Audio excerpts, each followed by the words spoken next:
All right, thank you so much. It's exactly 21 minutes past 11 here in the studio of Apex One Radio. We are live on our respective social media handles. If you are just joining us and you prefer to watch us live on Facebook, on YouTube, on Instagram, and other social media platforms, then this is your golden opportunity to do so. You may want to share the video as well. And if you are listening to us on apex1radio.com, thank you so much for your time. Thank you for your fidelity.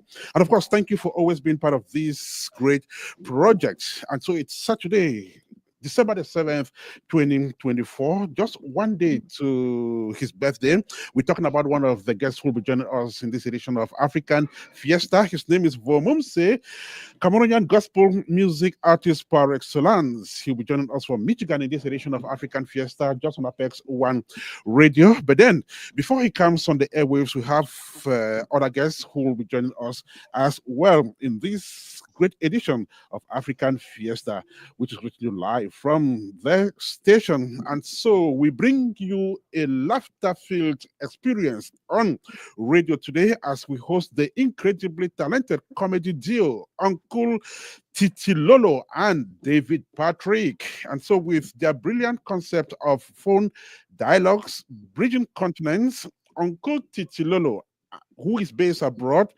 and David Patrick, who lives on the continent, have captivated audiences worldwide, at least within within 13 months as we speak. And so their skits hilariously portray Uncle Titilolo sending money for projects only for Patrick David to squander it in outrageous, lavish ways. And so, for over a year now, this creative pair has been consistent in delivering content that resonates with millions and millions of people on Facebook, and in them a massive following on Facebook.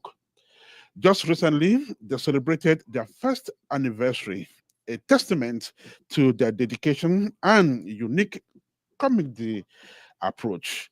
So they will join us on African Fiesta today to speak about this journey and their creative process and the secret behind their unstoppable energy. So get ready for Uncle Titilodo and David Patrick in this edition of African Fiesta, just on Apex One Radio.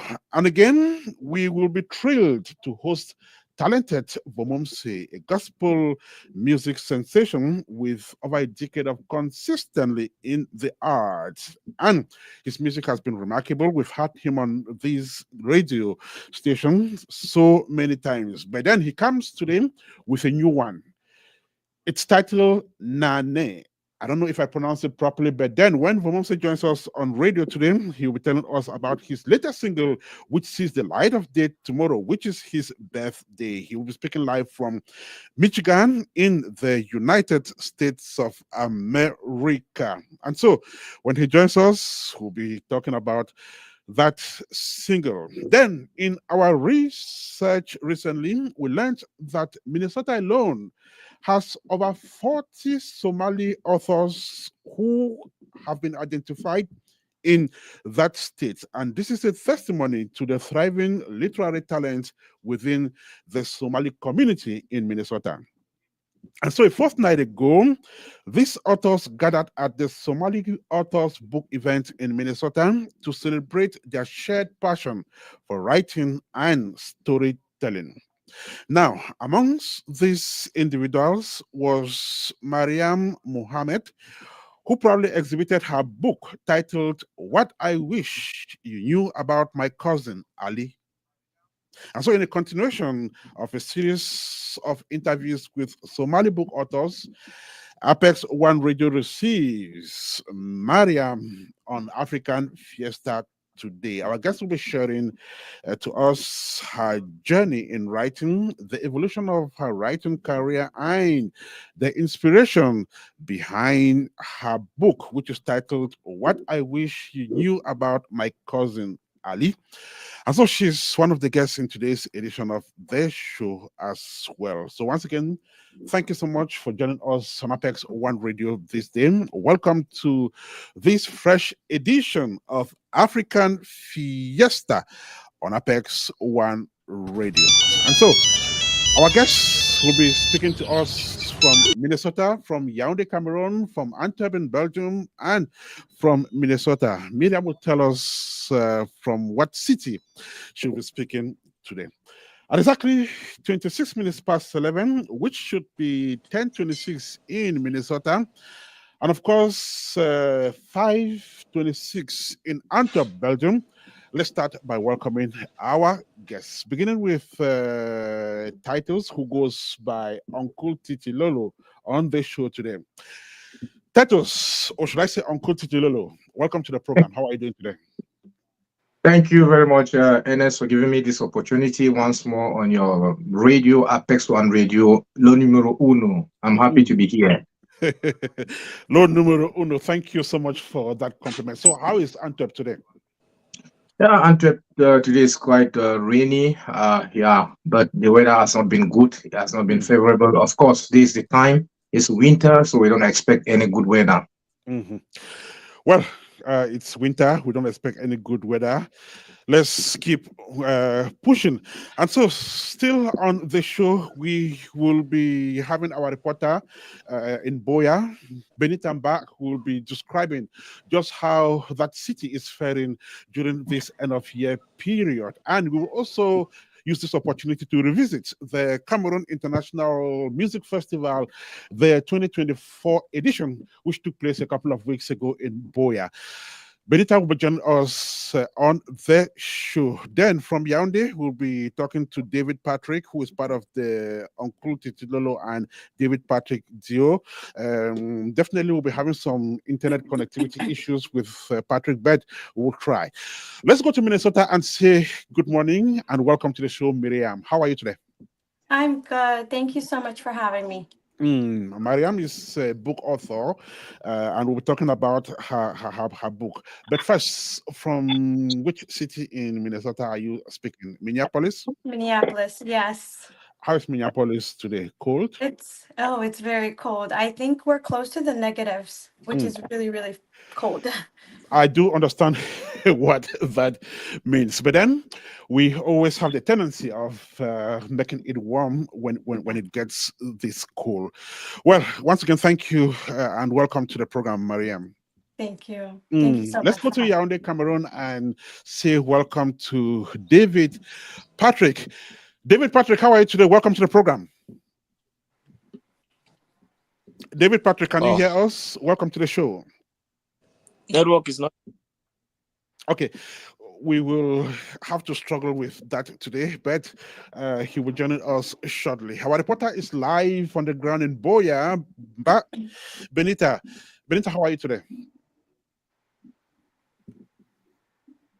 Same issue with Boya. Hopefully, Benita should be joining us. I guess she can hear us this time. Benita, can you hear us?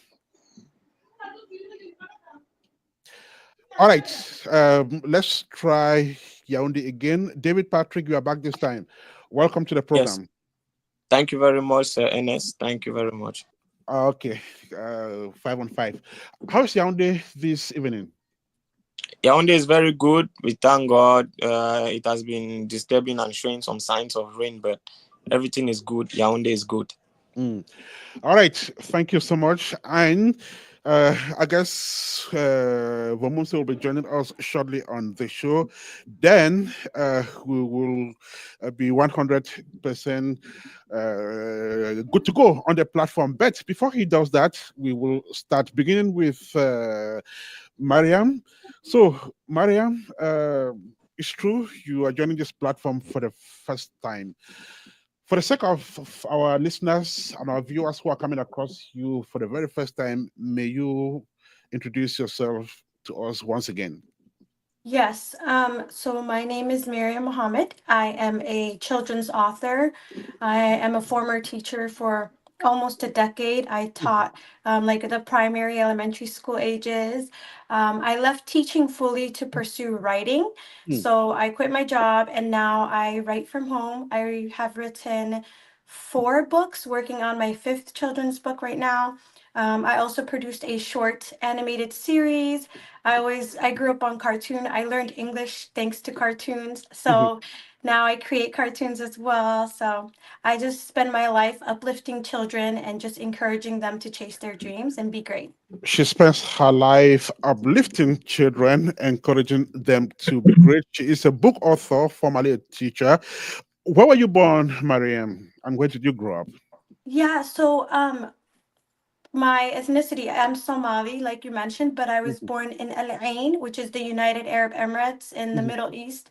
And then when I was about 5 and a half, I immigrated to the United States with my family, and specifically Houston, Texas. So Mhm. I grew up in Texas, and then after some time, I moved to Minnesota Hmm. because there are more opportunities here. Oh wow, that's interesting. And Yeah. give us a bit of your educational background. Yeah, okay, so I graduated with a bachelor's in K through 6 education, which Mhm. is I can only teach grades between kindergarten, which is the 5-year-olds, all the way up to 6th grade, Mhm. which is but I can't go beyond that. So that's my academic background. I worked in the school setting for almost a decade. It was about 9 years and a half Mhm. before I left.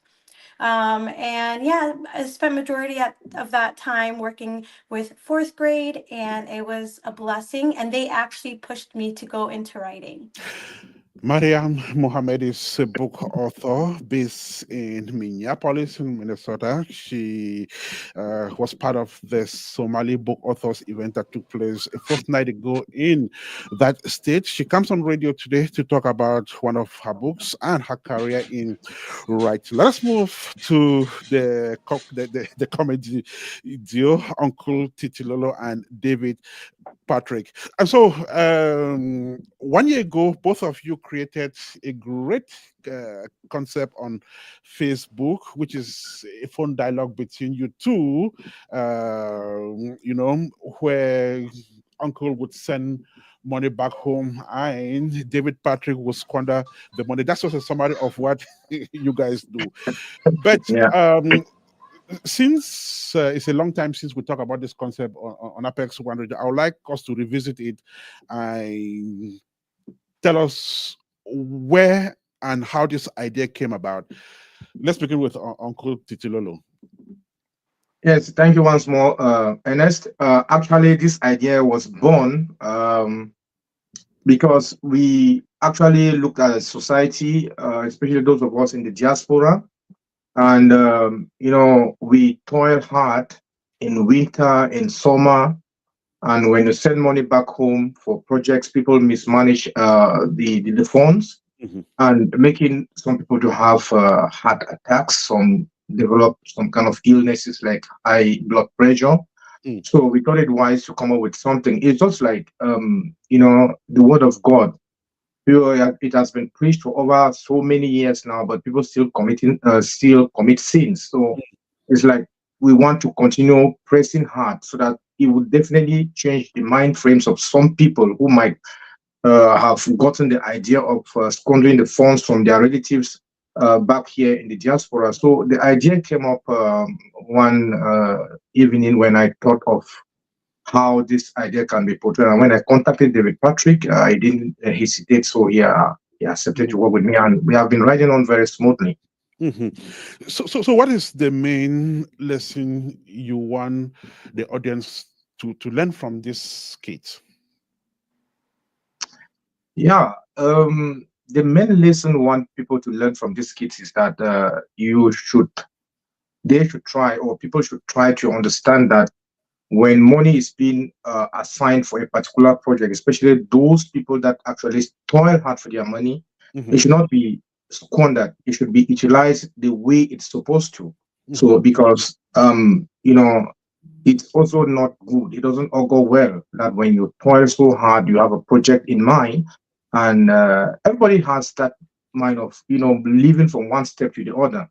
But if you actually try to come up with a project and instead of that project being realized, it is not being realized. So you can imagine how even if it is you, unless you feel bad, So we are trying to let people actually understand that when money is being sent back home for projects, it should be used the way it's supposed to be used. It doesn't matter where we are coming from because the skits they cut across the whole world.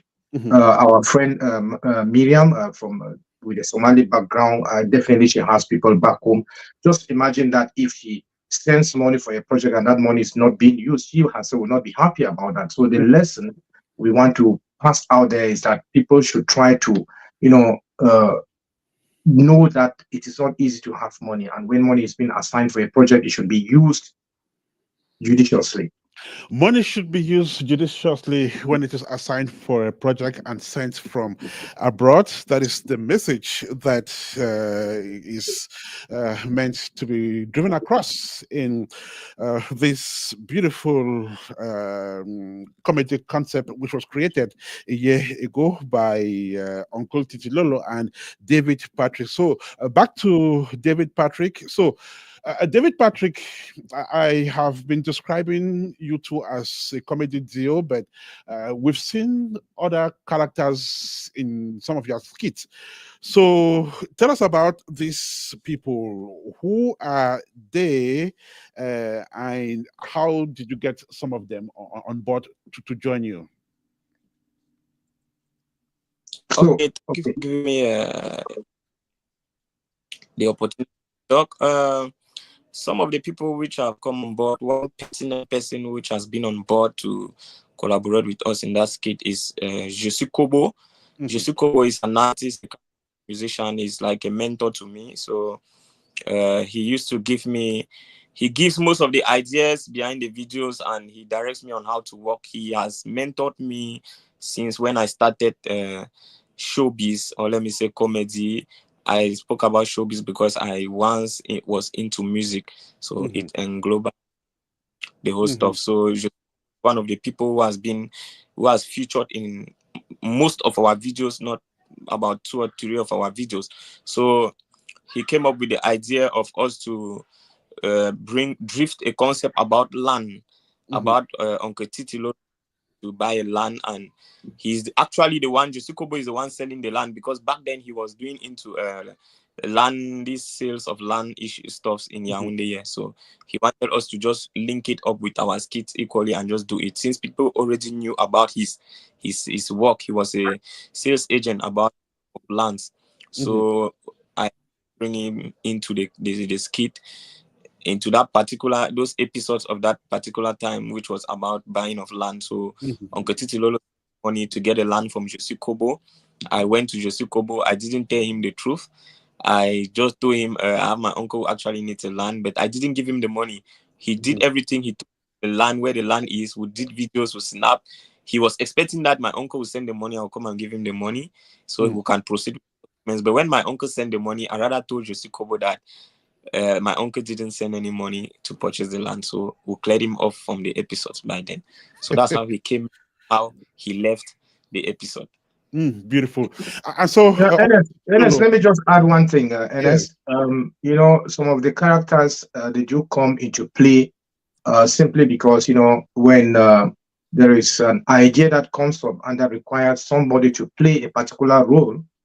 We discuss it together, and then David Patrick would definitely look for somebody to fit in. For example, there was an episode where David had to, talk with his friend to, kind of give me of some money. I think that was 200,000 francs CFA, and they actually came up with a plan. It's like the guy was being locked up in a cell, and he. They actually planned everything. And so we are like, when that idea came up, So he actually arranged one guy and they did it. So sometimes when an idea comes up and we see the need to bring people, because we also thought that just the two of us making it like that, it will become too boring. So it's good we add other people to spice it up. So that's why we definitely bring up some people to fill in the gaps.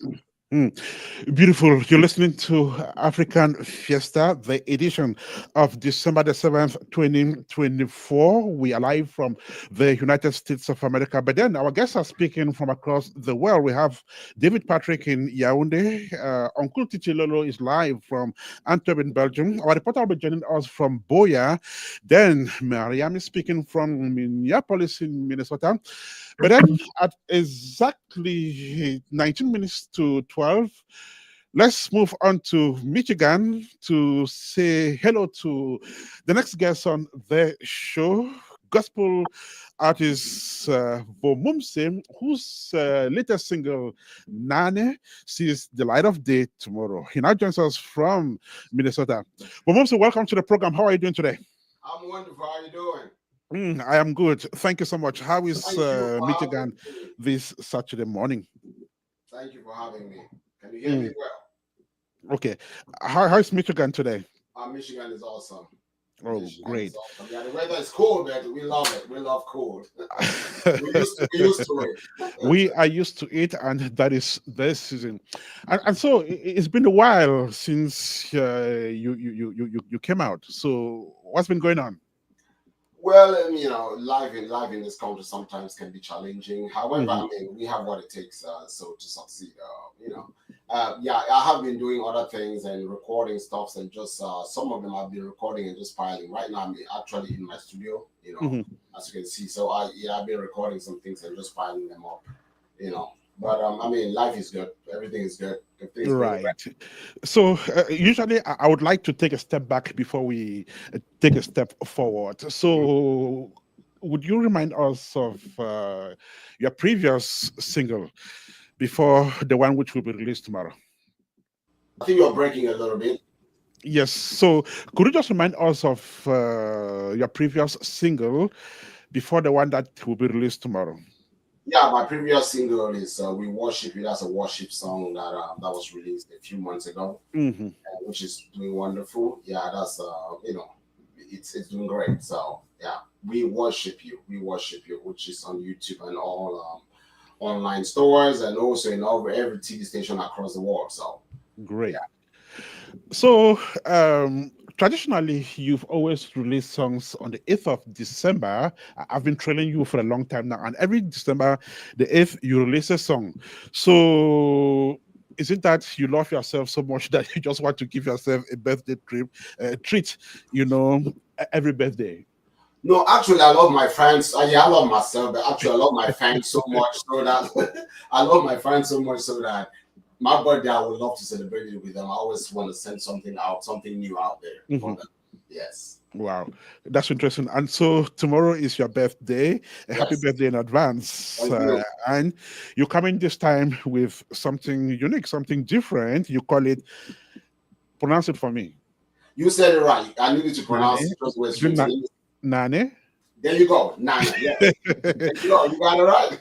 Right. So what is that? What does that mean? And in what mother tongue is that? It's a Babanki. It means rejoice. It means rejoice. Yeah. Okay. That's what it is. Rejoice. So what are we rejoicing about? Babanki, which is the northwest region of Cameroon. The northwest region of Cameroon. Yes. Okay. So what is it all about? What are we rejoicing about? Well, I mean, there's so much going on in the world right now, so much uncertainty, so much in every area. It doesn't matter where you are. It doesn't matter what part of the world you live in. There's so much uncertainty going on, so much uncertainties, and so much, so much sadness, there's just so much going on. So I just decided to do something. I mean, in everything, give thanks. In everything, just rejoice. The Bible says rejoice. Just rejoice always. And in everything, just give thanks. So regardless of how things are going, I just choose to just rejoice. I look for that one reason to rejoice. That's why at this time I do have stuff going on in my life which I would have chosen to base my life or base how my happiness or my joy based on those things. I mean, like, but I choose not to. I just choose to rejoice, regardless of what I'm going through, regardless of my challenges, regardless of anything that is around me. I just choose. I just look for that one reason to rejoice. We all go through many things in life and we have the choice to despair, but there's always a reason to thank God for being alive, because when we're alive, things can always change. Let us go back to Minneapolis and meet Mariam, the book author. Mariam, welcome back to the program. Thank you. Thank you so much for having me. For how long have you been writing? Oh my goodness. I have been writing since 2015. So that's been what? Almost 10 years? Yeah, so almost 10 years, since it's almost 2025. And it's been a blessing. I feel like since from where I started, I've definitely improved. It started as a fun hobby, but now it's like what I make a living with. So it's really nice. Can you trace this relationship with writing? Where did it come from? What was your inspiration? Yeah, good question. So I honestly attribute my inspiration to a few factors. One being an immigrant here in the West. I grew up not really being around a lot of books with characters that resembled me, that looked like me. And then that really intensified when I got into the classroom and I taught at a school where 99.9% of the students were either refugee students from East Africa, or their family were immigrants to the States. And so there was a lack of representation. When I would take them to the school library, they'd be looking around and I can see in their eyes that they were looking for something. They kept pulling out books and putting them back. And so I would try to do my own research and realize there was a definite need for more representation. And so I started writing. And I would tell my students about it along the way, and they would inspire me and push me and tell me to keep going. So I did it for them. And then when I became a mother, I have 3 daughters now. I'm motivated and I'm inspired by them to keep going. So there is a lot going on in the world. We have wars, we have all sorts of crises, we have so many other things, but you chose to write about kids. So apart from children's books, do you hope to delve into other categories, or you just want to stay with children's books? Yeah, so I started with writing books, and it really took off here in Minnesota. I guess there was a need for it because I was one of the first Somali authors here, and then all of a sudden people were contacting me, telling me to come on this show and do this. So I was like, wow, there's a need. Let me write some more. And then down the line, to answer your question, I got into filmmaking and I got into animation particularly. So I flew to Hollywood. I got signed by a really great management team that manages some really great talented artists. And they're helping me get my show ideas out there now. We are trying to talk to networks like Disney, Nickelodeon, Cartoon Network, trying to get an animated series with the first Somali character, which would be amazing. So that's what I'm into now. That would definitely be amazing, and we will keep an eye on that. Mariam is her name. She's a book author. She also jacks in film making. Well, we'll come back to you, and when we do, Mariam, we'll be talking about What I Wish You Knew About My Cousin Ali, which is your book. I must say that book was exhibited at the Somali Authors Book Events a fortnight ago in Minnesota. Let's go back to Uncle Titilolo and David Patrick. Uncle Titilolo, how many episodes have you guys put out there within the last 13 months? Oh, as I want to say that we lost count because there are so many of them. And we don't actually number them per se because we are trying to think out of the box. It's not like being too conventional, So we have as many, and maybe it would be some kind of research for those that are watching us or listening to us to go. And check out how many episodes. That would mean that they will have to also watch them for those who have not watched them. So we actually have so many episodes that have been shot and they're already online. Okay, apparently we're having some technical issues. He's breaking there. Can you hear me now? Yes, 5 on Okay. 5. Yes. And so quickly, David Patrick mentioned a while ago that some of the stories which you guys have exploited have come from one of the musicians who we know. Yeah. Right. So when you have other stories which you exploit, where do these stories come from? Well, let me just add here that Je suis Kobo was like a support system, which means the idea first of all came from us, and he tried to give us more more beef on the flesh so that we can make it look real and good. That's why he came in with the issue of land, and definitely because he is into selling of lands. So some of the other stories come from just normal thinking. Sometimes I go to sleep. I think it's the same thing with David Patrick. An idea comes up. I say, okay, today we are going to look at this situation, and I will call him, or I text him, or I just send him a message on WhatsApp, and there we go. So the stories, it's not like we have an outline, but sometimes when I'm working, part of my time I use it in thinking of which thing can we bring up now, because we try to avoid a situation where we'll bring up some kind of boring stuff. I don't know, but I think we are trying our best to, each time an idea comes up, or if David has an idea, he equally calls me and say, Uncle Titilolo, I'm thinking that we should do this. For example, our next video that will be coming up, he actually called me this morning. He shot the first, sent to me. Then after, he thought that, no, this one was not the best or was not the better one. So he shot another video and sent to me. So that's how we definitely work. So the story just come when I think of an idea, I call him. When he thinks of an idea, he calls me. So Beautiful. That's how we work. Great. So, David Patrick, if your stories are so interesting and fascinating, the technical quality of your videos is even more fascinating. So I would like to know how your videos are edited, because we have David who shoots from Yaoundé. We have Uncle Titilolo who shoots in Antwerp in Belgium.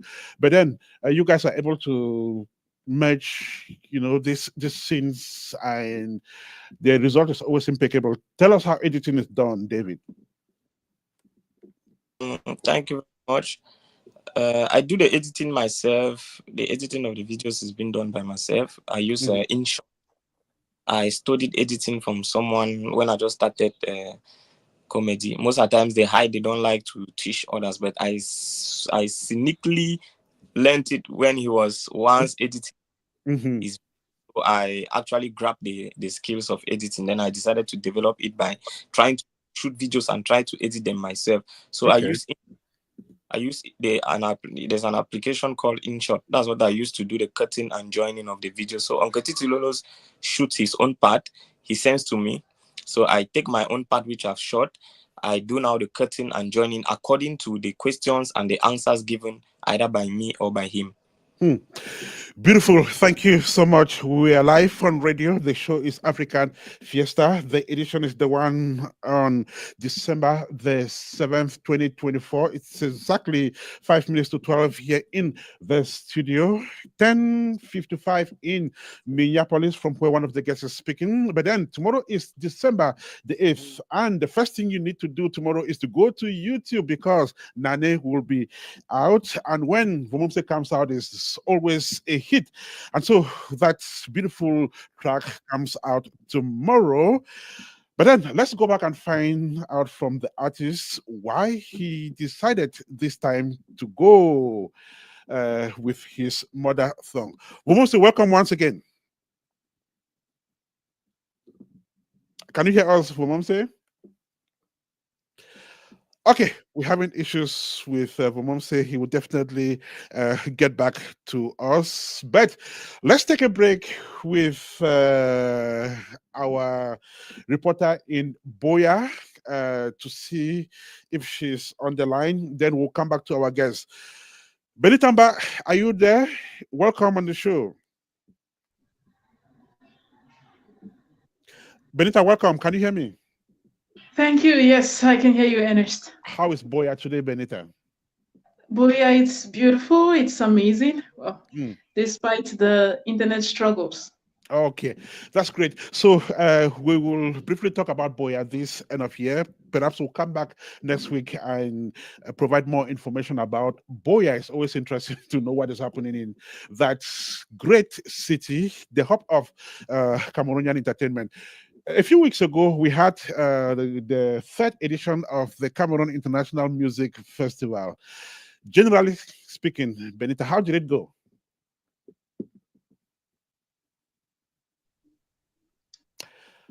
Okay, looks like we have internet connectivity issues with our reporter on the ground. We will definitely come back to that. Benita, can you hear me now? Okay, we'll give it a try again, but let's let's try Michigan again. If Vumomse is back with us, that would be great. Vumomse, are you back? In the absence of Vumomse, while he tries to fix it from his end, let's go back to Minneapolis. Welcome back, Mariam. Hi. All right. So, is What I Wish You Knew About My Cousin Ali your very first book? No, it's actually my second. The first Okay. book was Ayaya's Golden Rule. Oh, wow. That's Mhm, interesting. mhm. Well, today let's talk about What I Wish You Knew About My Cousin Ali. What a lengthy title. I know, I know. Okay. So, when did you write this book? I wrote it, oh my goodness, was it 2019? I believe that's when I wrote it, 2019, yeah. 2019. That's about Mhm. 5 years ago. Yeah, yeah, Mm. about So, 5 years ago. in what form is it written? Is it a story? Is it drama? Is it poetry? So no, it's okay. So it is poetry. It's very Hmm. poetic. It has like a rhythm to it. Hmm. But it's a children's picture book, and Hmm. it just talks about autism and introduces the topic of autism in Hmm. kid-friendly terms. Hmm. Yeah. When I read the synopsis and I saw autism, I became even more interested because this is not a topic which most African authors, would address, but Mm. you are doing it, and I would like to know from you: is there any particular reason why you decided to feature autism in a children's book?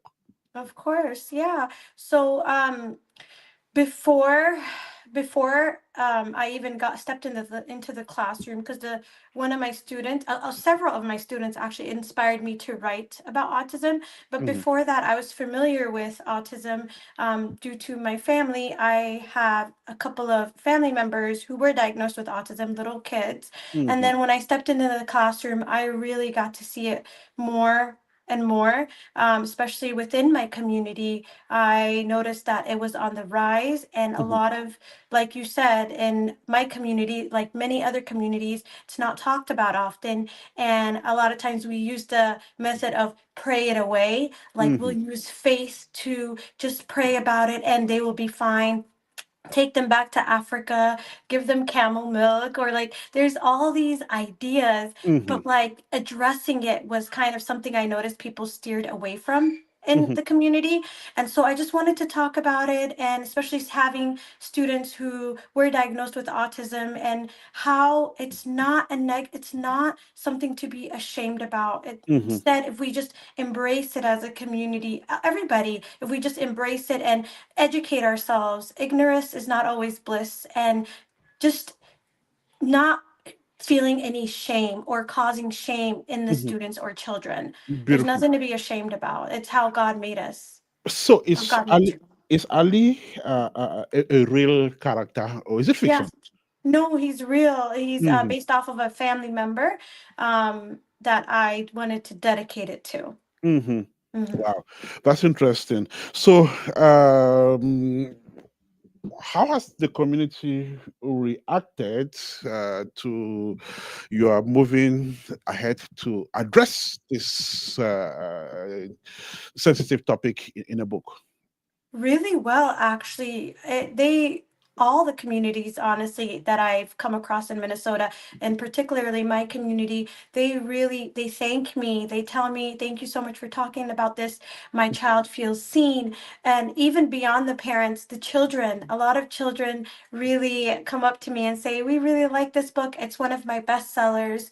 And I just wanted there to be, I'm not a voice for the autism community, but just to create a platform to talk about it, just to open up that dialogue and encourage parents with children with special needs to really just embrace and talk about it more, and just get the resources that you need for your child.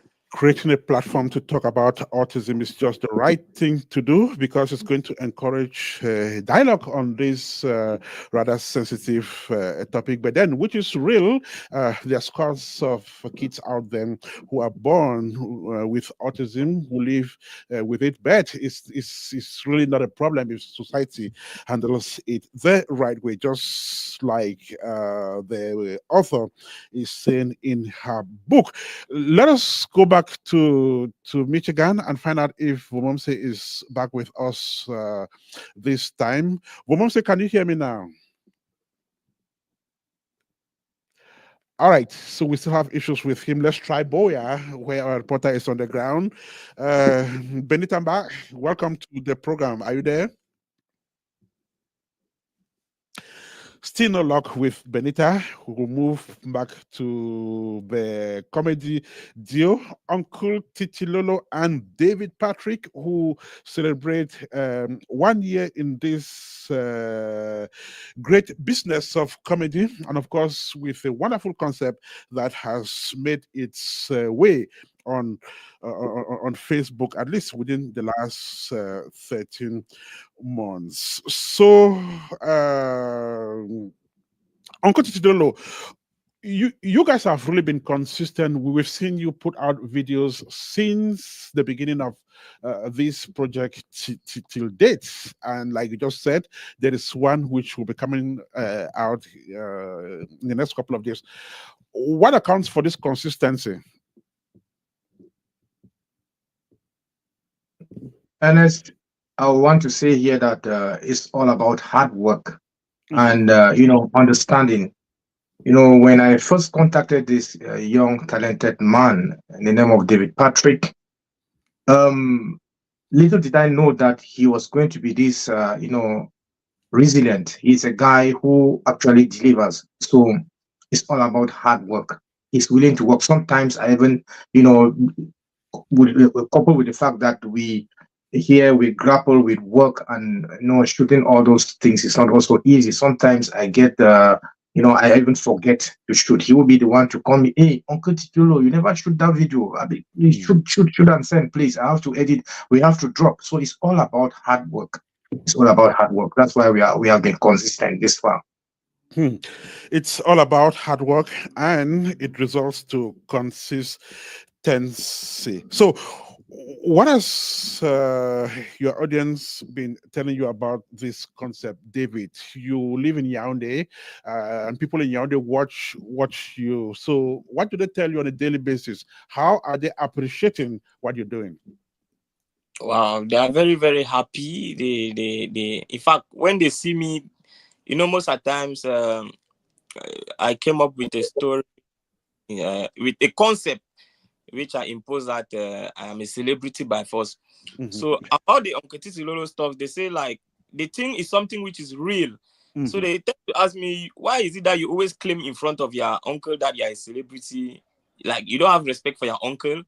So I'll try to explain to them that it's just a comedy we are doing. It's not like something which is actually real or is fun time. So in terms of if the video is nice or bad, they always appreciate it. It's nice. They always like the concept. And sometimes when I meet fans on the way, they try to like give me some ideas. You get to do na so for your uncle. You get to call your uncle there. You say like they try to give out another episode. They reason me out on other episodes, which shows they are actually following the storyline and they are interesting to them. Okay, that's beautiful. And Ernest, let me just add something there, Ernest. So go ahead. Are you? Yes, Ernest. I was about saying that on my end here in Europe. So like Uncle Titilolo said earlier, I think. Yes, go ahead. David, or should I go ahead? Yes, go ahead. Yes, I was about saying that here in Europe, in Belgium to be precise, even in some parts of Europe like the Scandinavia and France, each time I go visiting, they will say, "Oh, guys, you guys are doing a great job," you know. And permit me say that they are gradually shifting from titles to Uncle Titilolo. I don't know how this guy David Patrick came about this thing, but you know, I'm gradually being called Uncle Titilolo and not Uncle T as it used to be, you know. So I find pleasure when I meet people, and I want to say a big shout out to one of the people I met yesterday in a weight keep, Mwanjo Silva. Is actually a good, an adamant or a fan who is always there, you know. And he told me, "Wow, that pretty fair." You know, he said something. I'm sorry, I was about going for teaching. He told me something like, "You see, sometimes when I get up and I'm a bit stressed, I will just look for one of your episodes and I watch and I'll feel okay." You know, when people say such things, they give you that urge to work even more. You understand? So it's a positive thing, and I really did not expect it that much because you know, we live in a society, especially our own society, is one that people always criticize without giving you any headway. So, but fortunately for us, it's a positive note. It's definitely a positive note with Uncle Titilolo and David Patrick. Beautiful comedy concept that has made great strides within the last 1 year. We are speaking with the deal on radio today in this edition of African Fiesta. Now that Vumomse is back, let's get back to Minnesota. Welcome back, Vumomse. Can you hear me? Yes, I can hear you. We lost you a while ago, but thank God you're back. Yes, I'm back. Right. And so I wanted to find out why you decided to go with your mother tongue this time. And by the way, is this going to be folkloric gospel? Yes, it is. Yes, it is. First, your question using my mother's tongue. It's just something that I've not done before. And it's just, this time I'm like, why not? You know what I'm saying? And when I'm inspired, it doesn't matter what language I use. It may be broken English, it may be English, it may be whatever language. But this time around, when I thought about doing something like this, it was my native language that came to my mind. And I was like, why not this time? And that's what I chose to use my native language. A lot of people think that I cannot speak my native language, but absolutely. Yes, I can speak it because my father used to be one of those translators in the radio station, and he did all that he had to do to make sure that his kids knew how to speak the mother language, so the mother tongue. So that's why I chose to say this time around, that's what I'm going to do. And so, as a matter of fact, Nane is sung in Babanki from start to finish. Yes. Perfect. Yes. Okay, that's interesting. But then it will also be more interesting to find out how you meandered around with this, because it's not something you do often. So did you have difficulties, doing a song in your native language? This is it's gonna be so funny because I mean this was the easiest and the fastest project I've ever done. Mhm. I did a video. I mean, just a short studio video with it. But this surprisingly, this was the most easiest project I've ever done, and I could not believe it because it's Mhm. something that I've never done before. You know what I'm saying? Something that I've never done before. But when I got in the studio, I could like it was immediately even long for me to like get it out. You know what I'm saying? So I mean, this, like I said, is the easiest project that I've had. Easiest, you know. Mm-hmm. Wow, that's interesting. We'll come back to you. Let's run off with Mariam, who definitely has to take leave of us to handle other imperatives. Mariam, welcome back. Can you hear me, Mariam? Yes, can you hear me? Yes, I can hear you fine on Okay, good. time. All right. So let's go back to what I wish you knew about my cousin uh, Ali. So tell me, why did you take interest in this topic by the way in autism? Yeah, so I took interest in it because I felt like there wasn't much representation talking Mhm, about autism within the communities. And I also worked in a classroom where several of my students were diagnosed with autism, mhm, and they had an IEP. So just being around that and seeing there weren't enough books talking about it, that's what led me and inspired me. So, who are you writing this book for? Who should read it? Just the Mhm. kids who live with autism, or other kids? All the kids. I'm Mhm, writing this book for the parents, for the kids who have special needs and disabilities, for children who don't know too much about it, because you might have a neighbor, you might have a friend, a mhm, classmate, just everybody. It's educational, mhm, and the more we know about each other, the better our world. mhm. Not to get so deep into the book, because people need to buy copies of it to read. Uh, Mhm. Basically, what would you say is the best way society should treat kids living with autism? Treat them with respect, and above all patience and kind. Be kind. That's just the rule for how we function in this world. Just treat everybody with kindness, not Mhm, just the kids with special needs.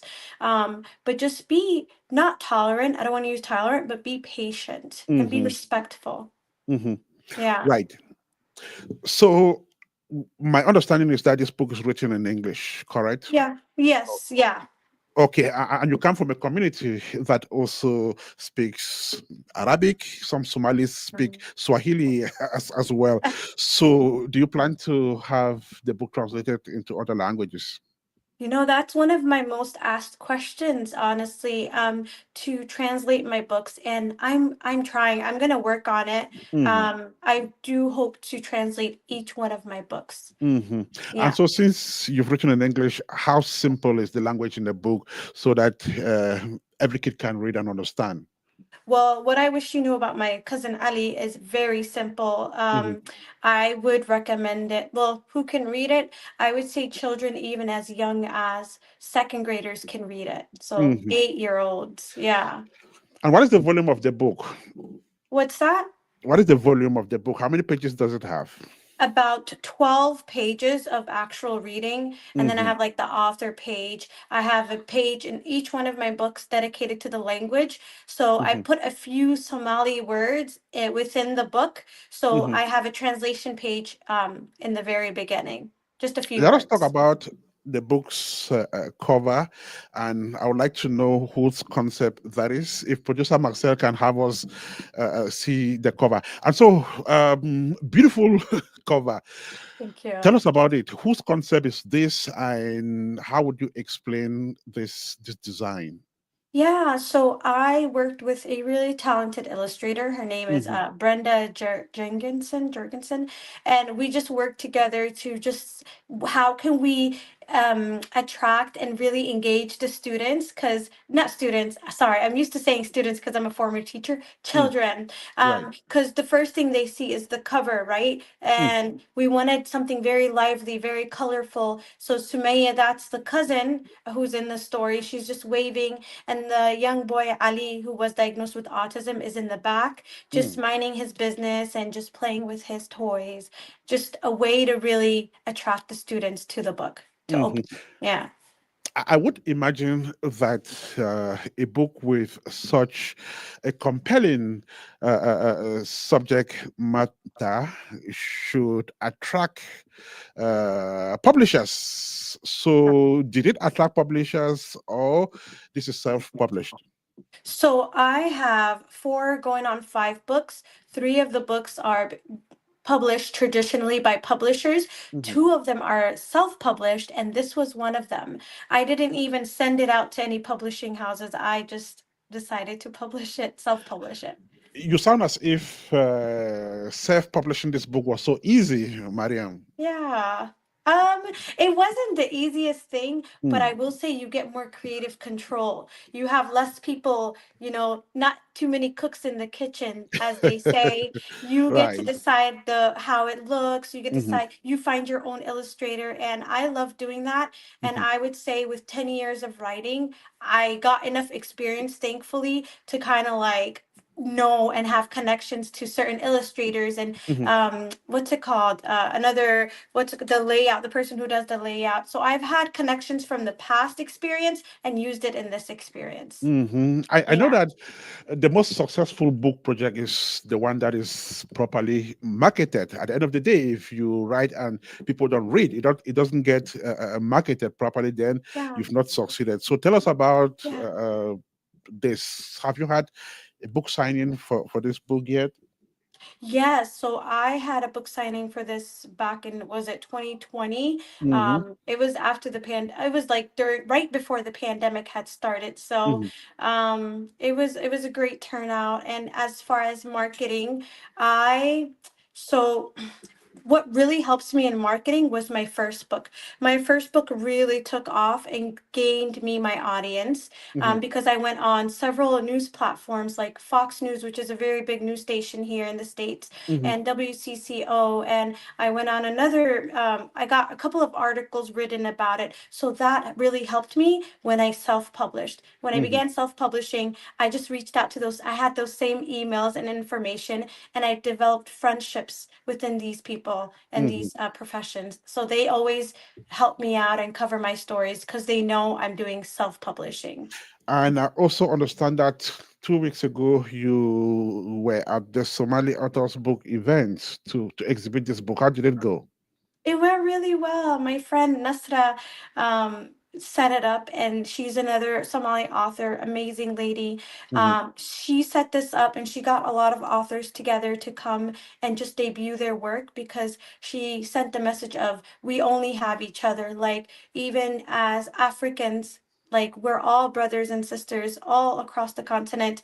And she really wanted to push that and say, let's everybody tap into your networks, tap into the people you know. Let's set this up together. Let's gain the resources. Just a teamwork mentality. We're stronger together. Beautiful. Mariam, we're going to let you go, Yeah. promising to come back to you for more on your books, especially the other ones which we've not talked about. But Yes. before you leave us to handle other things, where is this book available and what is the cover price? Sure. So if you go to www.mariammohamed.com, just my full name.com, you will come upon my website, and then you can place an order there. My books range between $10 to all the way up to $15, so not too expensive. So I wanted to make it accessible and available to as many people. So say that again, www. mariammohamed.com. Okay, Or Mariam you can Mohamed. just email me at mmariambooks@gmail.com, and I Mhm. can also send it there. The message has gone across. Thank you so much for joining us on the show. Congrats on the great job you are doing, especially trying to educate people on how to deal with kids who live with autism. Yours is a noble mission. Thank you so much. Do have a fantastic Thank rest you. of the weekend. Thank you. Bye-bye. Bye, Bye. everyone. Right, and so let's go back to the comedy duo, Uncle Titilo and David Patrick. So, Uncle Titilo, I know it's usually difficult for an artist to pick that piece which they did, and it created an impact in them forever. But I guess there's one episode which you would always love to remember.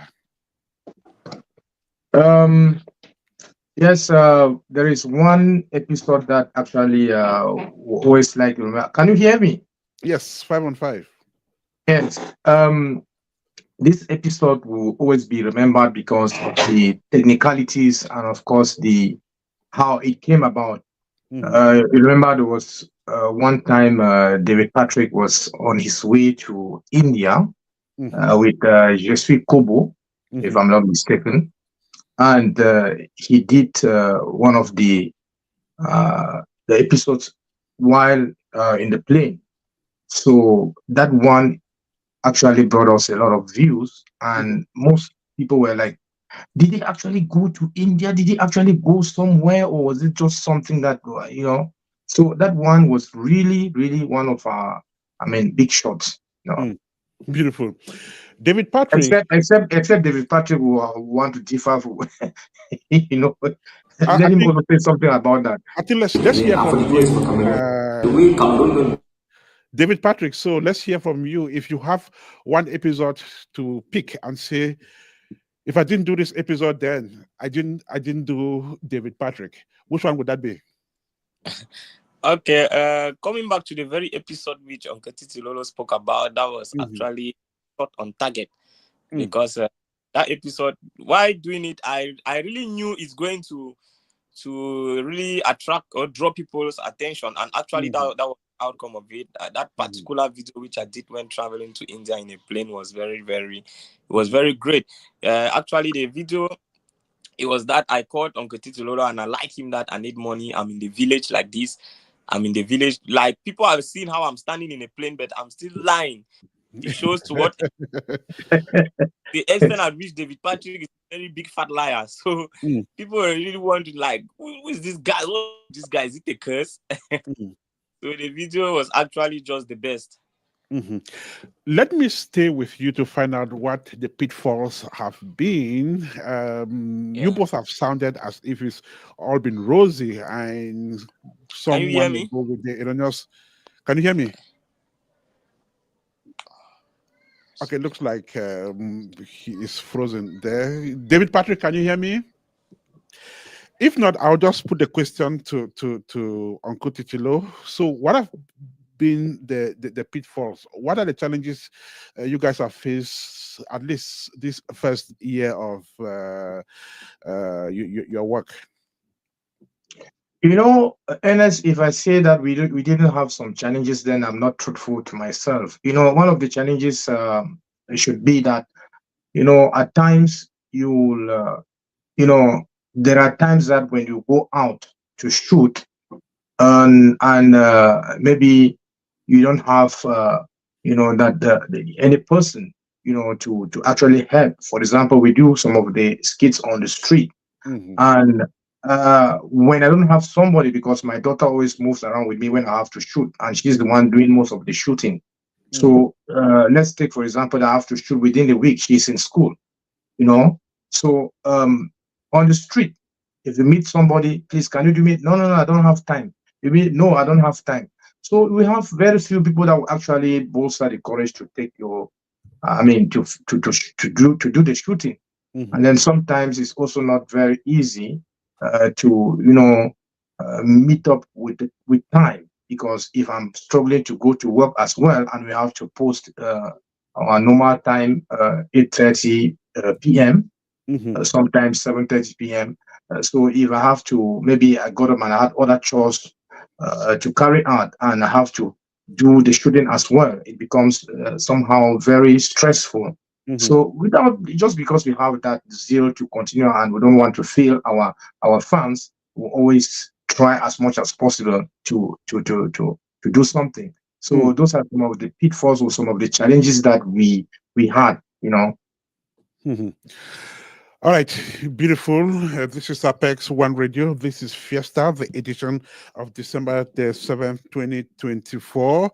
Apparently, Vumomse is not reachable, but hopefully he will get back to us so we can continue this conversation. We are gradually but steadily moving to the end of this edition of Fiesta, but we are still with the guests on the show. David Patrick is in Yaoundé, Cameroon.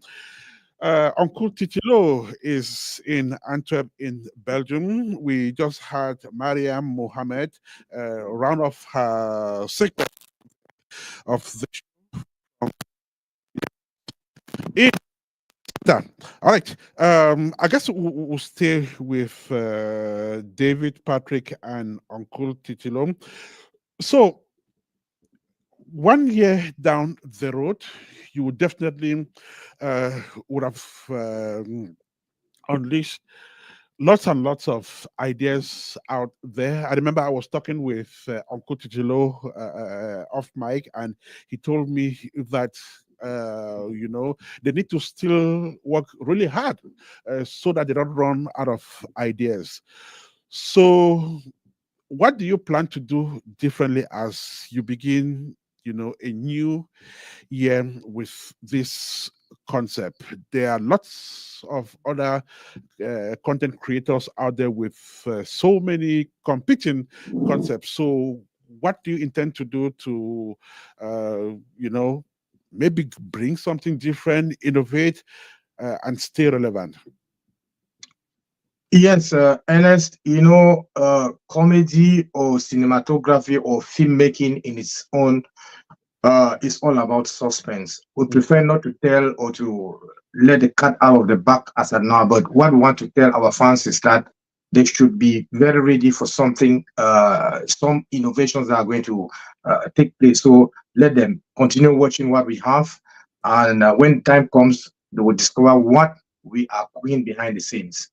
All right. So there is so much to come. They have a lot of their sleeves. So just keep watching.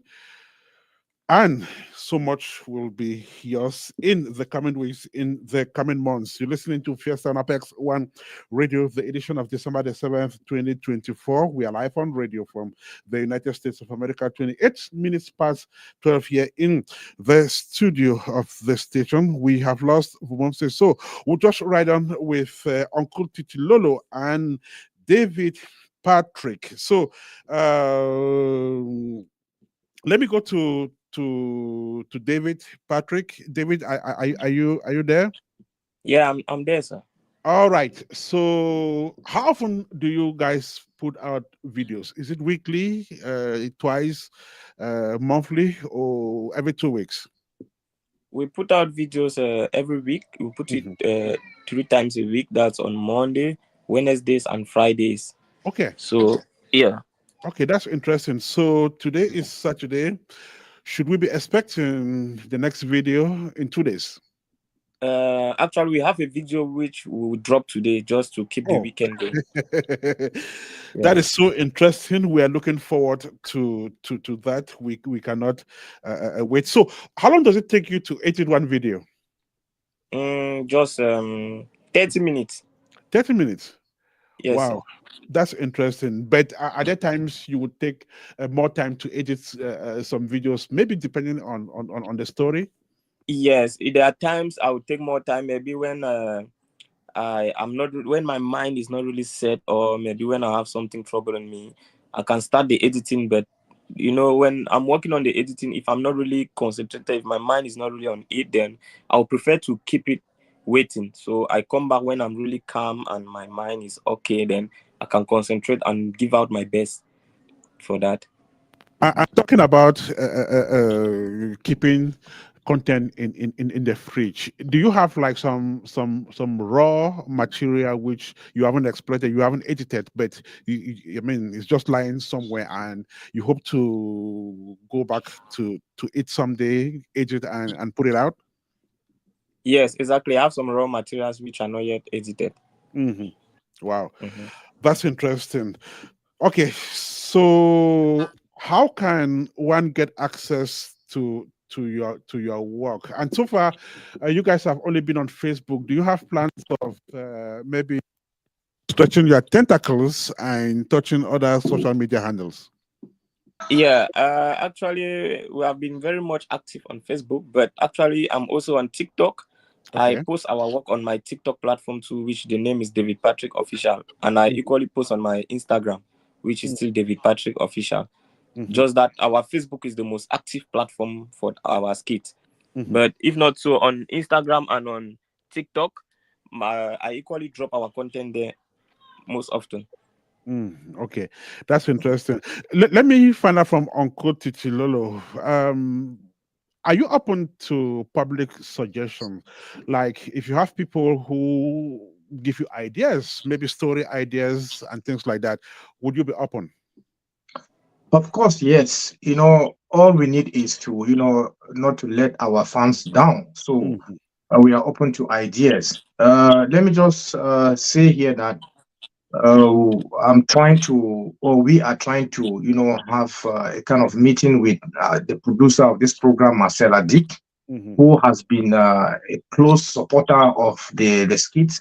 So we'll definitely have a meeting to see how we can get his ideas working, because he has also been giving some advice, trying to tell us how we can, reach out to other platforms like YouTube. So we'll definitely be open to ideas from other people who wish to, give their own ideas. Let me also come in here to say that I had one.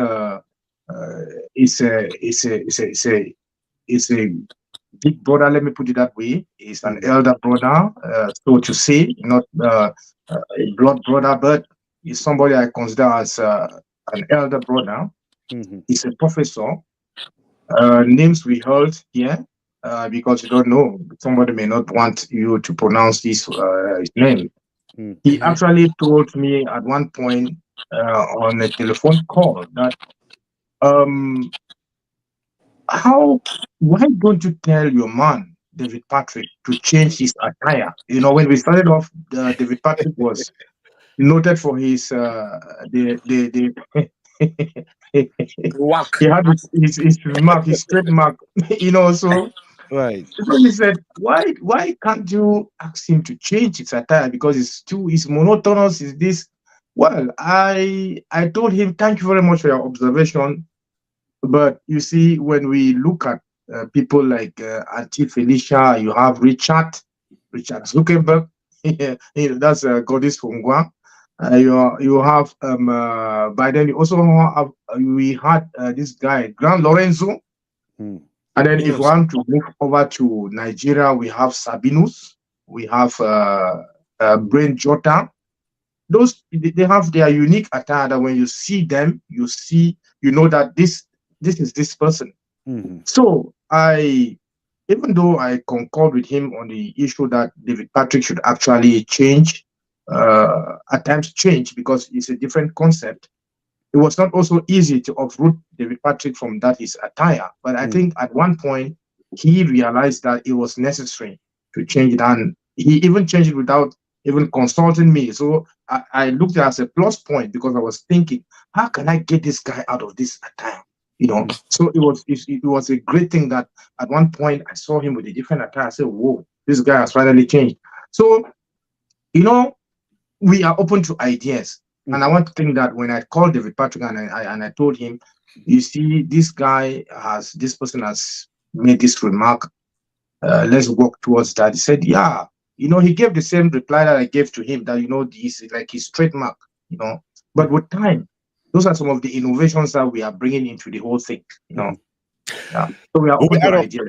We'll be out of this show in the next few minutes. If you are just joining us, thank you so much. And this is African Fiesta. So I'm going to ask both of you this very serious question. So beginning with David Patrick. So David Patrick, if there is one thing which you can say you are proud of with this project, or your strongest point, what is it? Okay, the one thing which I'm really proud of is the audience the skits have brought to me. I've really gained much audience abroad at the international that way. Back then, when I was doing my skits, when I had not yet met with Uncle Titilolo, I had fans just in Cameroon and Nigeria. But I'm really proud of the skits Uncle Titilolo and I has produced because it has given me a huge fan base abroad. I have fans much more in Europe than in Cameroon now, or let me say than in Africa. So that's what I'm really proud of. Uncle Titilolo, what is the additional value this concept has brought to your career as a media person, a communicator, an artist, a filmmaker, and put all of that together? I think it has given me more exposure, and I think that's one of the key points that actually gives me that urge to work harder. And I think we in a couple of months from now, I mean next year is going to be we are going to work harder to gain a bigger fan base. Let me just this is just an aside, but for the purpose of the program, it's also necessary. You know, some people are still to come to terms that this thing is comedy. Some people don't yet believe that it's comedy. I was I had a funny situation when there's somebody that I know so very well. Say he met me and said in Pidgin, he said, this man, I don't know since I saw you the doll. How that really fed it? Just the I mean, it used to you the false. So I mean, to translate it or to interpret it, it's like, whoa, I never knew that you were this doll. How can this young man be, using you and you are just falling for his trap, So I think to wrap up your question, Ernest, I've gotten more exposure, and I think in the next coming year we'll have more fan base across the world. David Patrick, you definitely didn't do this alone. There are people who have supported you in one way or the other. I would like you to just call some of their names and pay tribute to them on this platform. Okay, like I earlier said, my mentor, Josie Kobo, has really been a support system for me, especially for these kids. He has really, really encouraged me, given me ideas on how to go about it. In fact, he's the main person which I'm going to upload for being a support system to me in this kit. Yeah, as far as outsiders are concerned, out of Uncle Titilolo, if I should upload another person, then it is Josie Kobo. Uncle Titilolo, there are definitely some people who have ensured that this concept, stand the test of time. So, who are some of these people who you would like to pay tribute to? First of all, Ernest, I will say the machine or the highest support system. My wife, Cassandra Kingebanyo. She too happens to be an actress, even though other things have, taken over her time. I remember when she visited Cameroon, David Patrick. It may sound funny to many people. I've never met David Patrick face to face. That's what most people don't know. We have never met face to face. But he met my wife, and there on the spot, they did one scene. I think it's also one of the episodes that had brought us many views, So she has been the one, being supportive in one way or the other. And then I will also say that the fact that David Patrick has been that resilient, he has been, very hardworking. He has been there to also, I mean, to cut the T's and dot the I's when it comes to editing. I want to say that he is somebody to be praised, and all our fans, those that are always commenting, always there. There's one young man known as Mbah. He's also always there commenting each video that comes. Will be the one to. Now we want to use this opportunity to call on people to also try as much as possible to share our videos, because that's how it's going to make us have more exposure. I want to thank them sincerely at the bottom of my heart for the hard work they have been doing, trying to push this idea forward.